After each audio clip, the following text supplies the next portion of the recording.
오늘 하나님의 말씀은 시편 107편입니다. 시편 107편 1절에서 마지막 절인 43절까지의 말씀, 조금 길지만 제가 봉독하도록 하겠습니다. 시편 107편 1절부터 43절 말씀, 하나님의 말씀을 제가 봉독하겠습니다. 여호와께 감사하라. 그는 선하시며 그 인자하심이 영원함이로다. 여호와께 구속함을 받은 자는 이같이 말할지어다.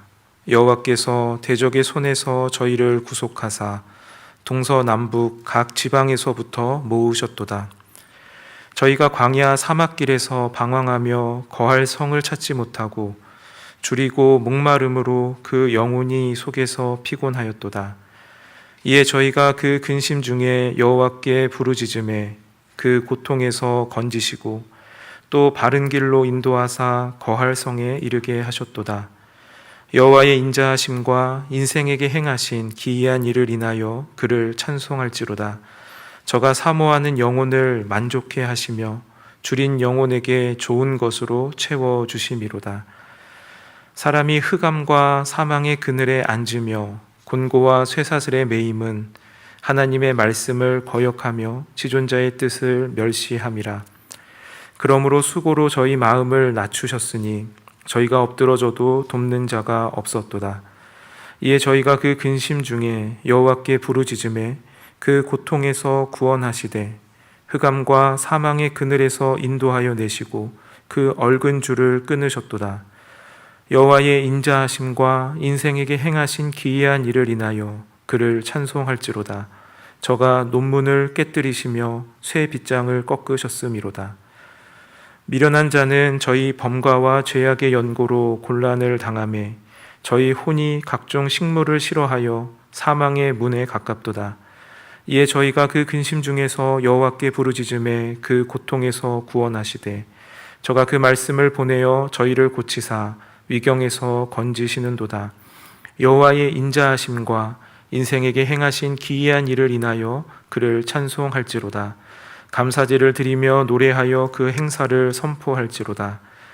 선척을 바다에 띄우며 큰 물에서 영업하는 자는 여호와의 행사와 그 기사를 바다에서 보나니 여호와께서 명하신즉 광풍이 일어나서 바다 물결을 일으키는도다. 저희가 하늘에 올랐다가 깊은 곳에 내리니 그 위엄을 인하여 그 영혼이 녹는도다. 저희가 이리저리 구르며 취한 자같이 비틀거리니 지각이 혼돈하도다. 이에 저희가 그 근심 중에서 여호와께 부르짖음에 그 고통에서 인도하여 내시고 광풍을 평정히 하사 물결로 잔잔케 하시는도다. 저희가 평온함을 인하여 기뻐하는 중에 여호와께서 저희를 소원의 항구로 인도하시는도다. 여호와의 인자하심과 인생에게 행하신 기이한 일을 인하여 그를 찬송할지로다. 백성의 회에서 저를 높이며 장로들의 자리에서 저를 찬송할지로다. 여호와께서는 강을 변하여 광야가 되게 하시며 샘으로 마른 땅이 되게 하시며 그 거민의 악을 인하여 옥토로 연밭이 되게 하시며 또 광야를 변하여 못이 되게 하시며 마른 땅으로 샘물이 되게 하시고 줄인 자로 거기 거하게 하사 저희로 거할 성을 예비케 하시고 밭에 파종하며 포도원을 재배하여 소산을 취케 하시며 또 복을 주사 저희로 크게 번성케 하시고 그 가축이 감솟지 않게 하실지라도 다시 압박과 곤란과 우환을 인하여 저희로 감소하여 비굴하게 하시는도다.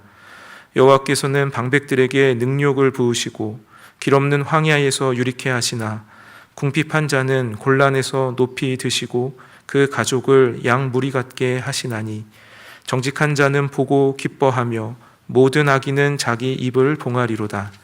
지혜 있는 자들은 이 일에 주의하고 여호와의 인자하심을 깨달으리로다. 아멘.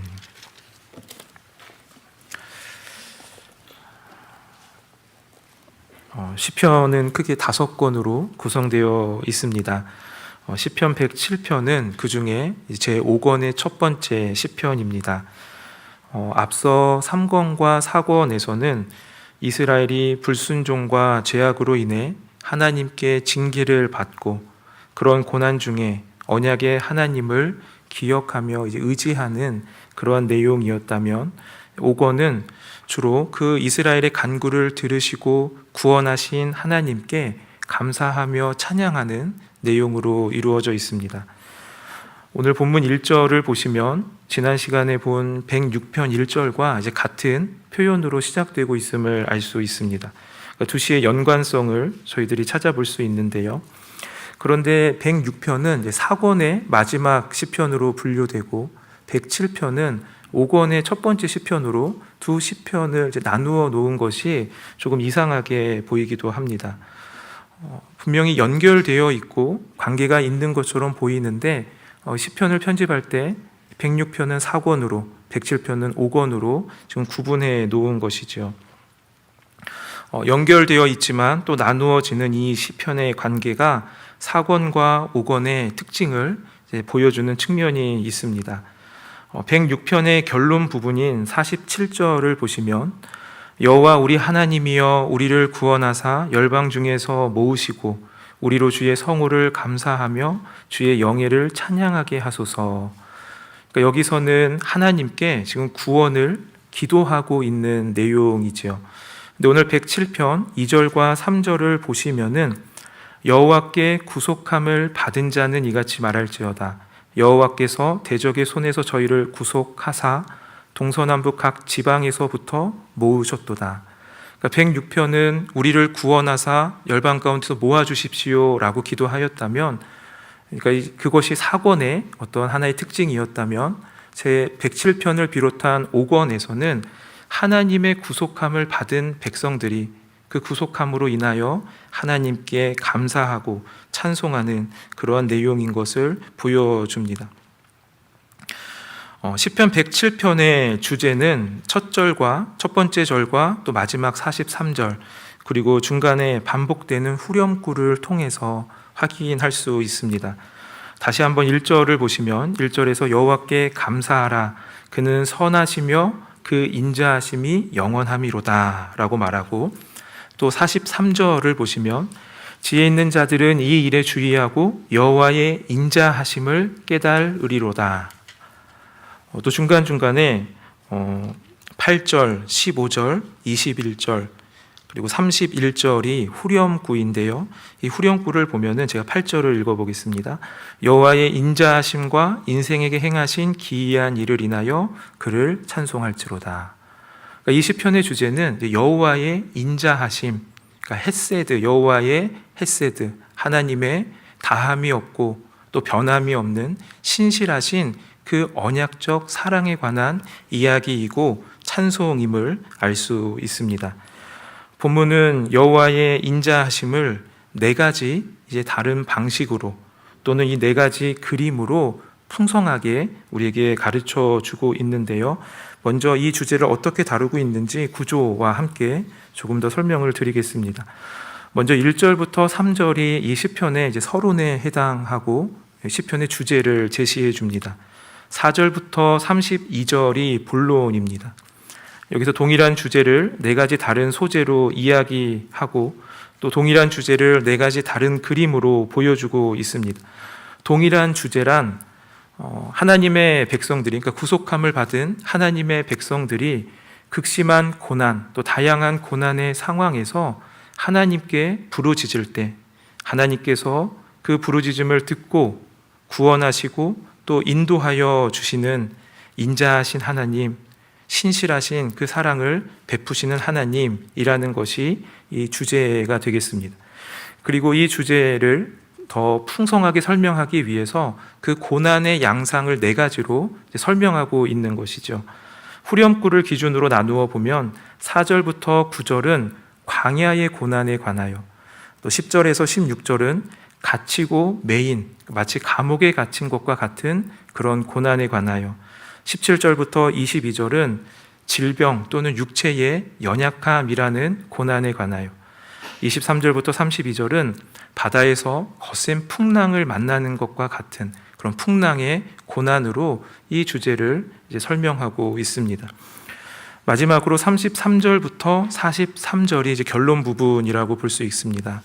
하나님께서 이러한 모든 일들을 그분의 주권과 지혜로우신 뜻대로 행하시는데 이 모든 것이 결국엔 그분의 인자하심, 하나님의 이 변함없고 다함이 없는 신실한 사랑을 나타내신다는 것입니다. 그러므로 43절 마지막 절에서 지혜로운 자는 이 모든 일들 속에서 여호와의 인자하심을 깨달아야 한다라고 그렇게 결론을 맺고 있습니다. 이러한 주제와 구조를 생각하면서 오늘 본문의 내용을 조금 더 자세히 살펴보도록 하겠습니다. 먼저 서론에서 핵심 단어는 2절에 2번 반복되는 구속이라고 하는 단어입니다. 지금 이 시편으로 찬송하는 회중은 여호와께 구속함을 받아서 하나님께서 동서남북 사방에서 불러 모으신 하나님의 백성들입니다. 이 표현은 1차적으로 바벨론 포로에서 돌아온 하나님의 백성들을 묘사하는 것으로 볼 수 있겠습니다. 하지만 더 나아가서 열방 중에서 하나님의 백성들을 구속하시고 불러 모아주시는 그것을 의미하기도 합니다. 시인은 이렇게 구속함을 받은 백성들은 마땅히 1절과 같이 여호와께 감사하라, 그는 선하시며 그 인자하심이 영원함이로다 라고 찬송해야 한다고 지금 권면하며 이 시편을 시작합니다. 그럼 여호와께 구속함을 받은 백성들이 찬송해야 할 여호와의 인자하심이란 구체적으로 무엇을 의미할까요? 본론은 4개의 이야기를 통해 그것을 풍성하게 설명해 준다고 말씀을 드렸습니다. 각각의 이야기에는 2번의 후렴구가 있습니다. 그러니까 구조적으로 각각의 그 4개의 이야기마다 동일한 후렴구가 2번이 나오는데요. 먼저 6절과 13절과 19절과 28절에 나오는데요. 6절을 대표적으로 보시면은 이에 저희가 그 근심 중에 여호와께 부르짖음에 그 고통에서 건지시고, 그러니까 고난의 양상을 다르게 설명하고 있다고 말씀을 드렸는데요. 그런 고난의 상황 속에서 하나님께 부르짖음에 하나님께서 그 고통에서 건져주셨다라는 것이 첫 번째 후렴구입니다. 두 번째 후렴구는 8절, 15절, 21절, 31절, 아까 말씀드렸던 여호와의 인자하심과 인생에게 행하신 기이한 일을 인하여 그를 찬송할지로다 라고 하는 구절입니다. 이 후렴구가 이제 주제가 되는 것이죠. 광야와 같은, 또 갇힌 것과 같은, 또 육체의 연약함으로 인해 또 풍랑을 만나는 여러 다양한 고난들 속에서 하나님께 부르짖고 또 하나님을 의지할 때에 하나님께서 그 고통에서 구원하여 주신 그 하나님은 참으로 인자하신 신실하신 하나님이시라는 것이 이 시편의 주제가 되겠습니다. 먼저 이제 본론 첫 번째 단락을 저희들이 살펴보겠습니다. 4절부터 9절입니다. 광야 4절에 보면 저희가 광야 사막길에서 방황하며 거할성을 찾지 못하였다. 광야 사막길에서 길을 잃어 방황하고 또 지금 거주할 성을 향해 가고 있는데 지금 가지 못하고 있는 상황입니다. 그러다 보니 줄이고 목마르고 또 그 영혼이 피곤합니다. 그러한 근심 중에 그들이 여호와께 부르짖었고 하나님께서 그 고통에서 그들을 건지시고 바른 길로 인도하여 주셔서 마침내 거할 성에 인도하여 주셨다, 이르게 하셨다라는 것이 첫 번째 단락의 내용입니다. 이 단락에서 주목할 만한 표현은 7절에 나오는 바른 길로 인도하셨다라는 이 표현입니다. 저는 광야와 사막을 가본 적은 없지만 제 사진을 좀 찾아봤습니다. 그러니까 사막이나 이제 광야 사진을 보면은 이제 다 똑같아 보이더라고요. 사막은 모래 언덕들이 다 비슷하게 놓여 있어서 어디를 봐도 이 어디로 가야지, 뭐 어느 방향인지 어디로 갈지를 알 수 없는 곳. 아마 광야도 계속 이렇게 황량한 벌판이 끝없이 반복이 되다 보니 길을 알 수 없는, 그래서 내가 어디로 가고 있는지 알 수 없는 곳이 이 광야 사막 길입니다. 종종 우리 인생을 그런 광야에 비유하곤 합니다. 내가 걸어가고 있지만은 제대로 걸어가고 있는지, 또 내가 가는 길이 정말 바른 길인지, 또 확실한 길인지, 이 길로 걸어가면 내가 원하는 그 목적에 도달할 수 있는지 확신할 수 없는 그러니까 길을 알 수 없는 그런 인생이라는 것이겠죠. 그래서 이 메마른 사막, 광야길을 방황하듯 걸어가는 영혼은 피곤해질 수밖에 없습니다. 그렇게 근심 가운데 피곤해진 자들이 하나님께 부르짖을 때에 하나님께서 그러한 방황하는 그 고통에서 건져 주십니다. 길을 알 수 없는 광야 사막에서 바른 길을 가르쳐 주시고 또 그 바른 길로 걸어가게 하셔서 마침내 우리가 가고자 하는, 우리가 목적하는 영원한 거주할 성, 영원한 하나님의 집으로 이르게 하십니다. 하나님께서 이스라엘 백성들을 애굽에서 건지신 후에 광야에서 그 백성들을 인도하실 때에 불기둥과 구름 기둥으로 인도해 주신 것을 저희들이 알고 있습니다. 구름 기둥과 불기둥은 하나님의 임재를 이제 가시적으로 표현해 주는 것이었죠.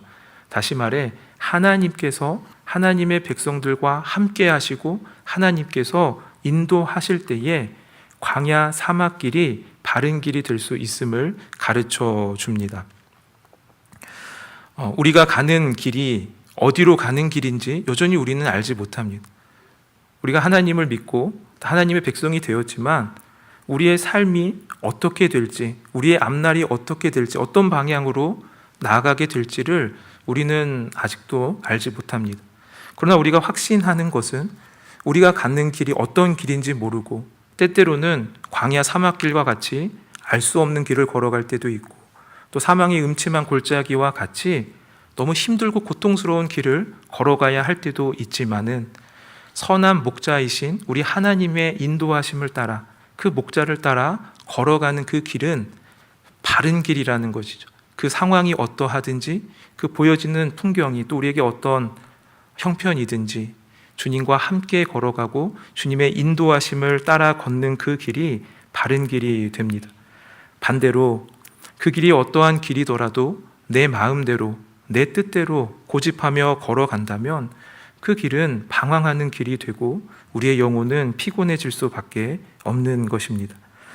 우리를 구원하신 하나님은 우리를 구원하신 후에 우리를 내버려 두시는 것이 아니라 광야와 같은 곳에서 우리 보고 알아서 걸어오라 말씀하시는 분이 아니라 우리의 선한 목자가 되셔서 우리를 바른 길로, 어디로 가야 할지 알 수 없는 그 가운데 바른 길로 인도하시고 마침내 거주할 성까지 이르게 하시는 하나님이십니다.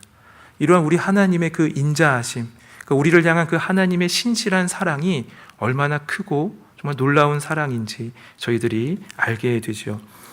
본론의 두 번째 단락은 10절에서 16절입니다.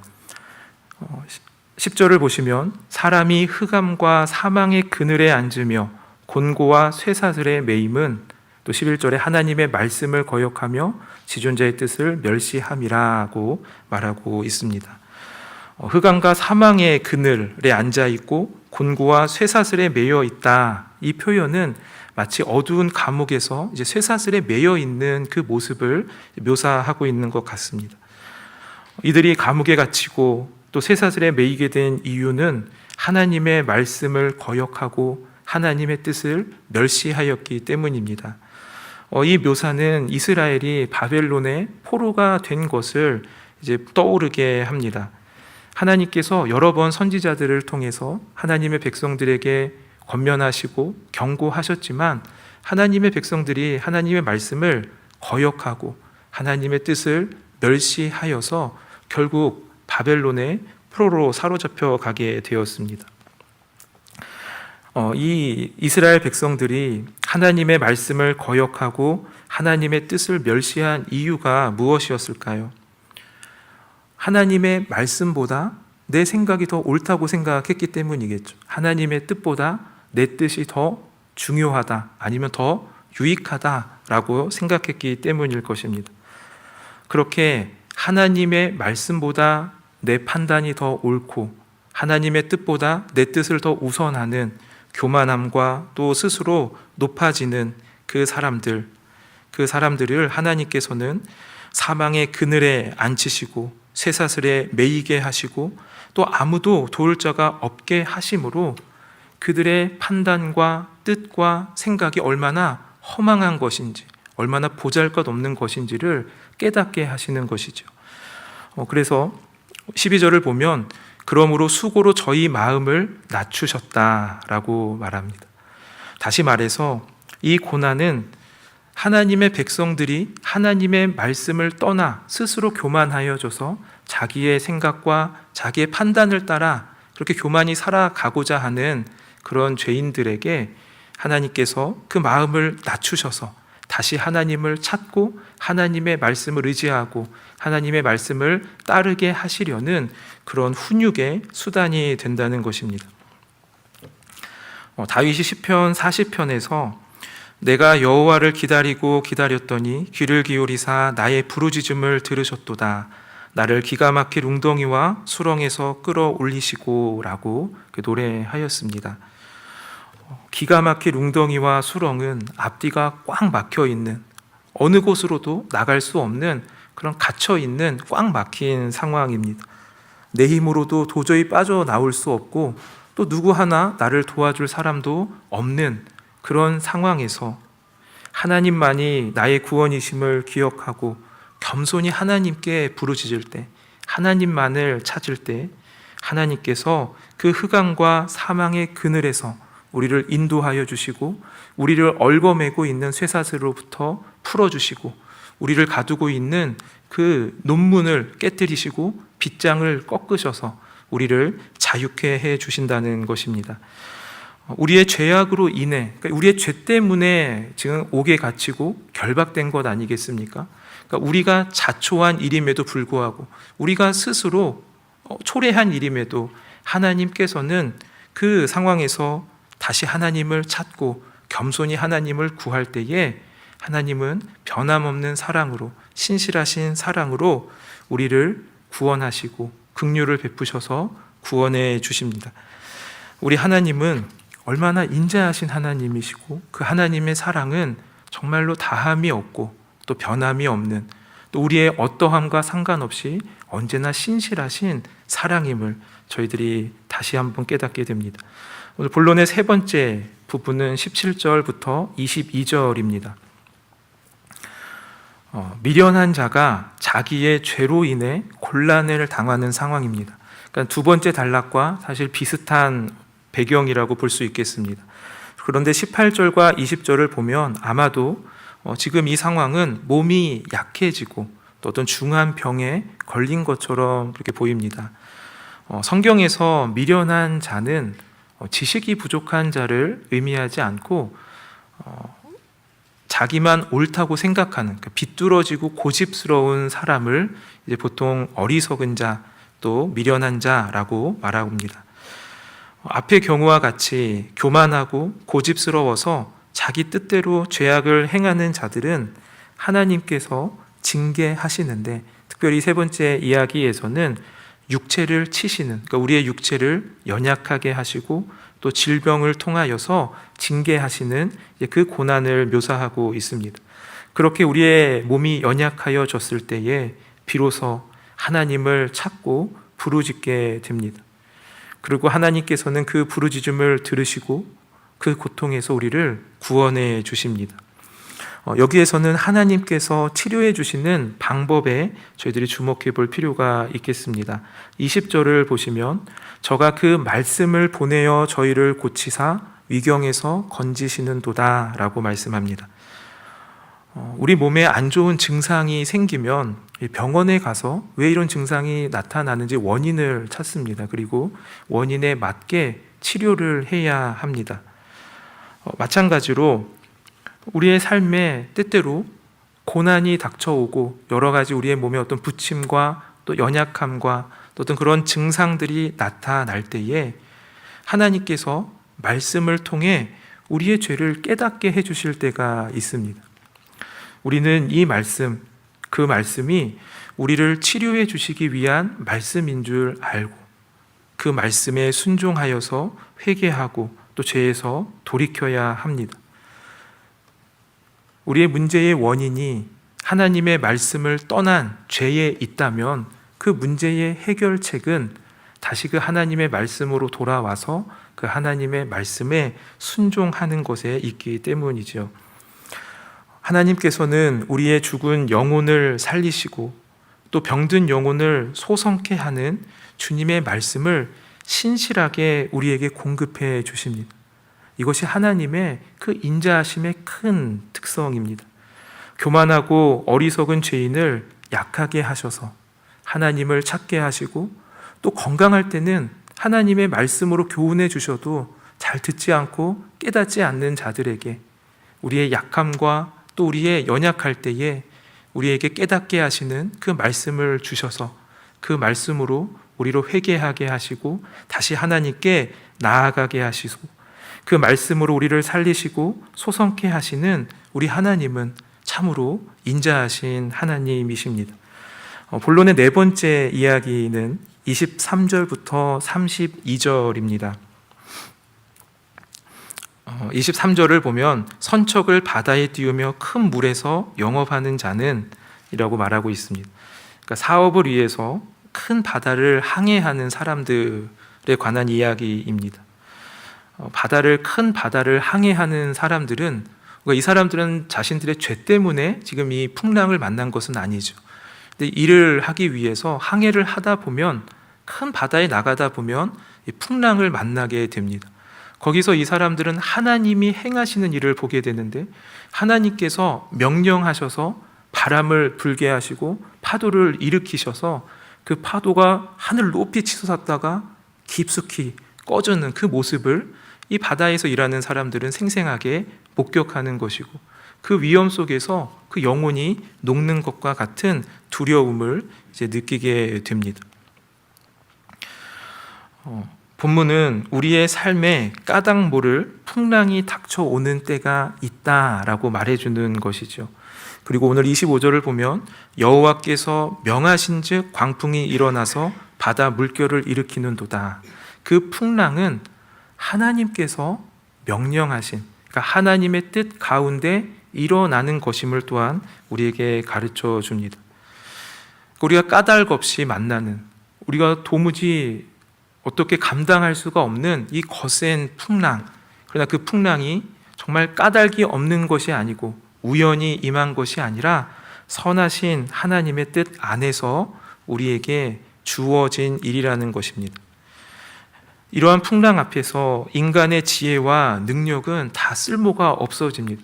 항해술이 아무리 발달하고 배를 아무리 잘 만들어도 정말 우리의 힘으로 감당할 수 없는 풍랑 앞에서는 그 모든 것들이 쓸모없어집니다.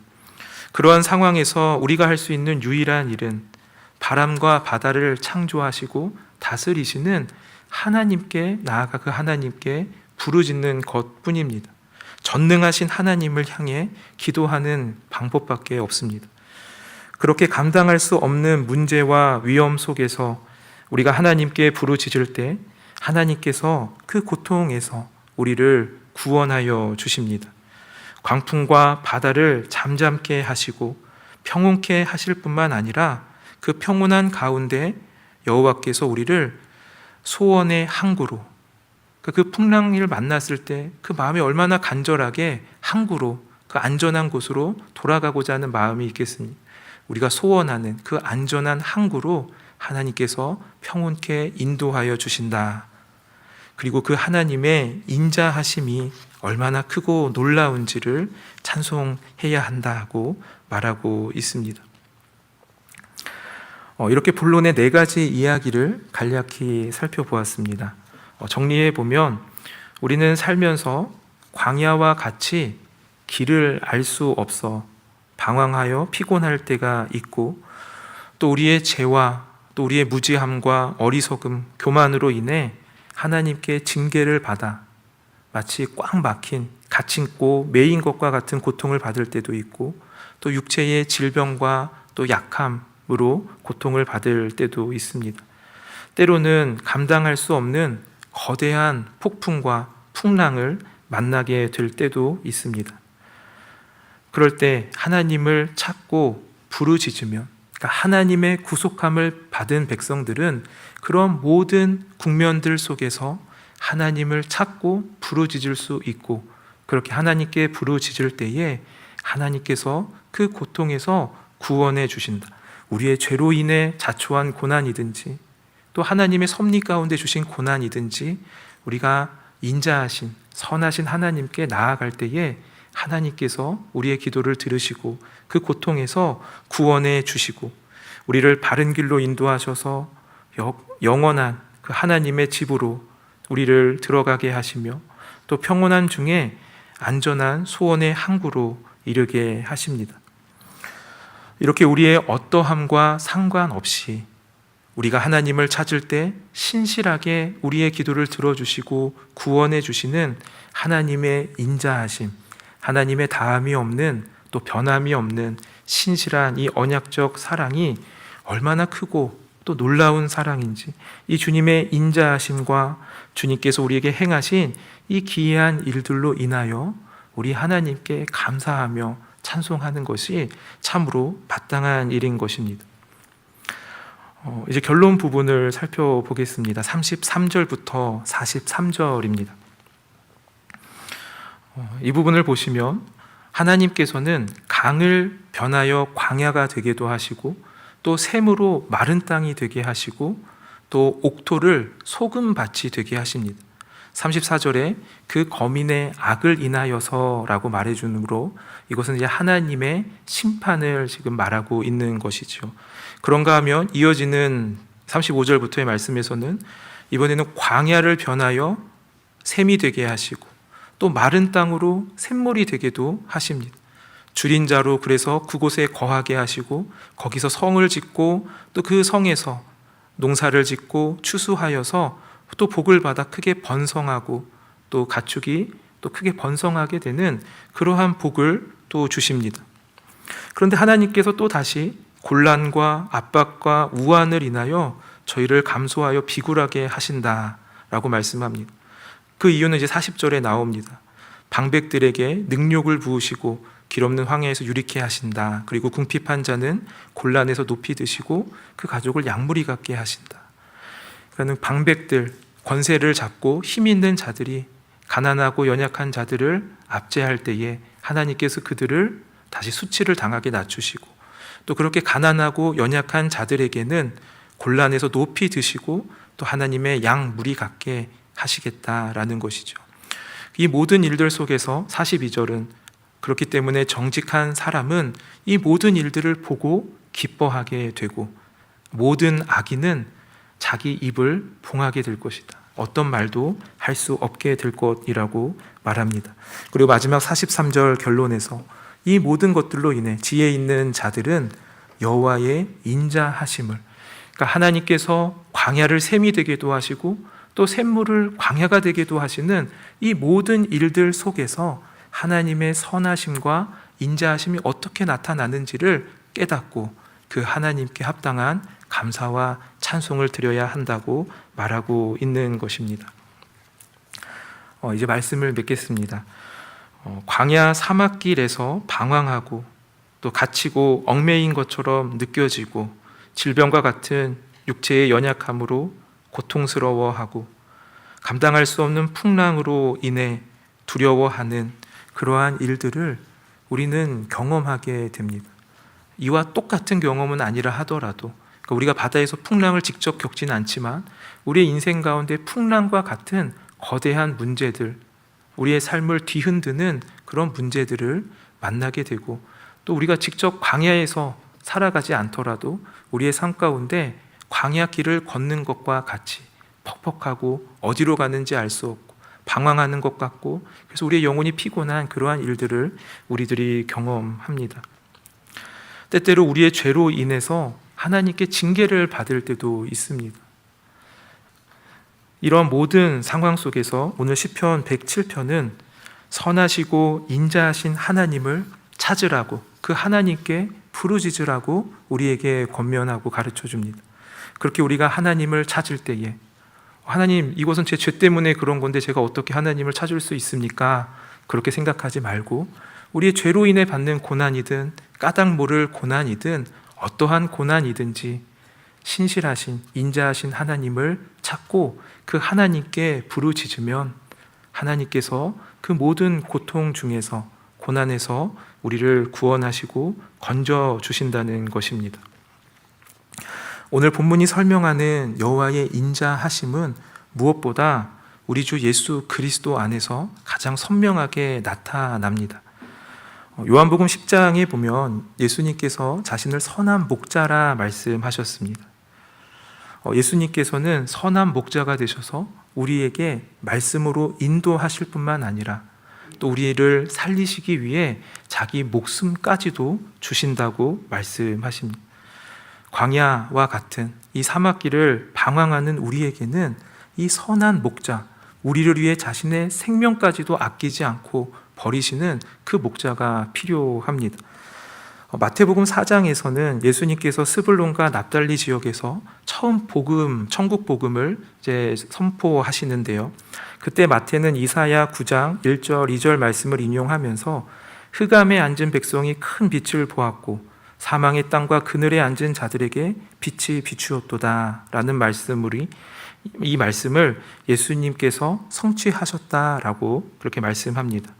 흑암과 사망의 그늘에 앉아 죄와 사망에 매인 우리를 구원하시기 위해 예수님께서 오신 것입니다. 마가복음 5장에서 예수님께서는 거라사 지역에 쇠사슬로도 맬 수 없는, 쇠사슬도 끊어버리는 힘을 가진 귀신에게 사로잡힌, 그러니까 쇠사슬보다 더 사악하고 강력한 귀신에 사로잡힌 사람을 자유케 하시는 또 장면이 나옵니다. 이 밖에도 복음서를 보면 예수님께서 수많은 귀신 들린 사람들을 자유케 하시고 죄와 사망에 얽매인 자들을 해방시켜 주시며 또 그 죄로 인해 병든 자들, 육체적으로 연약한 자들을 치료해 주시는 이야기가 많이 나옵니다. 요한복음 6장을 보면 오병이어 사건 후에 제자들이 이제 배를 타고 갈릴리 바다를 건너가는 장면이 나옵니다. 갈릴리 바다를 건너다가 큰 풍랑을 만나게 됩니다. 근데 그 배에 타고 있는 예수님의 제자들은 그 갈릴리 바다에서 어부로 이제 직업을 가졌던 사람들이 다수였죠. 그러니까 갈릴리 바다에 대해서, 풍랑에 대해서 누구보다 잘 알고 있었지만 그 풍랑이 일어났을 때 제자들은 조금도 앞으로 나아갈 수 없고 그 풍랑 속에서 두려워할 수밖에 없었습니다. 그때 예수님께서 그 풍랑이 있는 바다 위를 걸어오셔서 제자들에게 내니 두려워 말라라고 말씀하시면서 예수님께서 그 배에 오르셨고, 예수님이 그 배에 오르셨을 때 비로소 그 배가 그 목적하는 그 가려던 땅에 이르렀다라고 사도 요한은 그렇게 말씀했습니다. 이렇게 예수님께서는 우리를 바른 길로 인도하시는, 생명을 주시는 선한 목자이시고 우리를 죄와 사망의 권세에서 자유케 하시고 풍랑 속에서 우리를 안전한 소원의 항구로 이르게 하시는 분이십니다. 그렇게 하시기 위해 예수님께서는 친히 이 모든 고난들을 경험하기도 하셨습니다. 예수님께서는 광야에서 40일 동안 금식하시며 시험을 받으셨고 로마의 병사들에게 잡히시고 옥에 갇히셨으며 십자가에서 죽음에 이르는 육체의 고통을 겪으셨고 또 하나님의 진노라는 그 거친 물결에 빠져 죽기까지 하셨습니다. 우리를 영원한 하나님의 나라로 처소로 인도하시기 위해 영원하신 하나님이신 예수 그리스도께서 그 하늘의 영광을 버리시고 이 땅에 오셨습니다. 그리고 우리에게 이 생명을 주시기 위해, 우리를 살리시기 위해 자신의 생명을 우리에게 주셨습니다. 이렇게 우리를 위해 이 모든 것들을 버리고 또 우리를 위해 자신의 목숨까지 아끼지 않고 또 계속해서 우리를 선하게 바른 길로 인도하시는 우리 주님은 얼마나 선하고 인자하신 분이십니까? 그러므로 우리의 삶의 어떠한 상황 속에서도 우리는 선하고 인자하신 우리 주님을 신뢰하고 의지해야 하겠습니다. 우리가 주님을 찾고 주님께 부르짖을 때에 주님께서는 어떤 고난에서라도 능히 우리를 구원해 주시고 바른 길로 인도하셔서 약속하신 영원한 하나님의 나라, 주님께서 예비하신 그 처소로 우리를 인도하여 주실 것입니다. 우리 같이 기도하겠습니다. 선하고 인자하신 하나님 감사합니다. 하나님의 인자하심과 또 하나님께서 우리에게 행하신 그 모든 기이한 일들로 인하여서 우리가 감사하며 또 우리가 하나님께 드릴 합당한 마땅한 반응은 우리의 마음과 뜻과 온 힘을 다해 그 하나님을 찬송하고 또 그 하나님을 의지하고 신뢰하는 것임을 오늘 말씀을 통해 깨닫습니다. 우리의 삶 속에서 어떠한 고난을 만나든지 어떠한 형편에 있든지 우리가 하나님을 찾고 하나님께 나아가 부르짖게 하시고 하나님의 이 선하심과 인자하심을 굳게 신뢰하고 의지하며 광야 사막길과 같은 우리의 인생길을 또 거센 풍랑이 마주 올 때에도 우리가 그 주님과 함께 이 길을 끝까지 걸어가 주님이 예비하신 그 거할 성으로 그 안전한 소원의 항구에 이르게 하여 주시옵소서. 감사를 드리며 예수님의 이름으로 기도합니다. 아멘.